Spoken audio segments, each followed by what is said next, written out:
হলুদ সাদা গায়ের রং, টিকালো নাক, মেধিন চেহারা। নায়কের মতো দেখতে হলেও ভিলেনের চরিত্রেই বেশি দেখা যায় ভরত কলকে।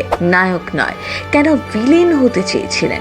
জন্মসূত্রে কাশ্মীরি, স্ত্রীর সাথে বয়সের ফারাক 18টা বছর। কিভাবে আলাপ হয়েছিল?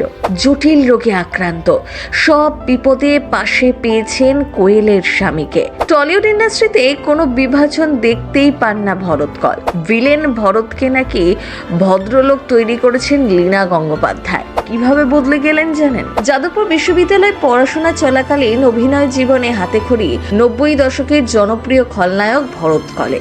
লেক গার্ডেন্সের জন্ম, ওখানেই বাড়ি, কাকিমা বোনেরা থাকে। তবে ভরত কল স্নাতক হয়েছেন জম্মু থেকে, তারপর পালিয়ে চলে আসেন কলকাতায়। যাদবপুর বিশ্ববিদ্যালয়ে MBA পড়তে ভর্তি হন, কিন্তু সেটা আর শুরু হয়নি, কারণ ততদিনে সিনেমায় কাজ করা শুরু করে দিয়েছিলেন। প্রচুর আউটডোর শুটিং করতে যেতেন, তাই ক্লাসে উপস্থিতির হার কম থাকায় শেষ করতে পারেননি। না হলে এতদিনে তার কাছে MBA ডিগ্রি থাকতো। আজীবন অভিনেতা হতে চেয়েছিলেন, সেটা বাংলা না হিন্দি তা ঠিক করেননি। ভাগ্যে ছিল যেটা, সেটাই করেছেন। 1993 সালে পিনাকি চৌধুরী পরিচালিত কাকাবাবু হেরে গেলেন ছবির মাধ্যমে অভিনয় জীবন শুরু হয়। তারপর তো অনেক ছবি করেছেন, খলনায়ক হতেই এসেছিলেন। তিনি বলেন, আমার ক্ষেত্রে কিন্তু এমনটা নয় যে হিরো হিসেবে সাফল্য পাইনি, তারপর ভিলেন হয়ে গিয়েছি। প্রথম দিন থেকে অঞ্জন চৌধুরী, স্বপন সাহা, হরনাথ চক্রবর্তীদের থেকে খলনায়কের চরিত্রই নাকি চাইতেন। ভালোবেসে প্রথম বিয়ে করেছিলেন বাঙালি অভিনেত্রী অনুশ্রী দাসকে, কিন্তু ভরতের সেই বিয়ে ভেঙে যায় 2003 সালে।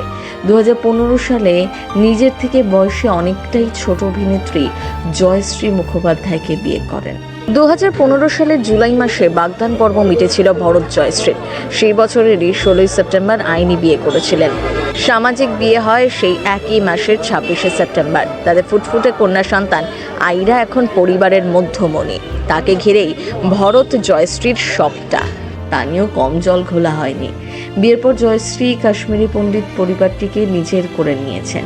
ভরতকে জটিল রোগে জয়ী হতে মানসিক শক্তিও জুগিয়েছিলেন। তবে জয়শ্রীকে বিয়ে করে তাদের বয়সের ফারাকের জন্য তীব্র কটাক্ষের মুখে পড়তে হয়েছিল। 18 বছরের ছোট মেয়েকে বিয়ে করায় কম কথা শুনতে হয়নি ভরত কলকে। তবে সেসব এখন অতীত। তিনি এখন এক মেয়ের বাবা, সুখেই সংসার করছেন জয়শ্রীর সাথে। প্রথম বাংলা ব্যুরো।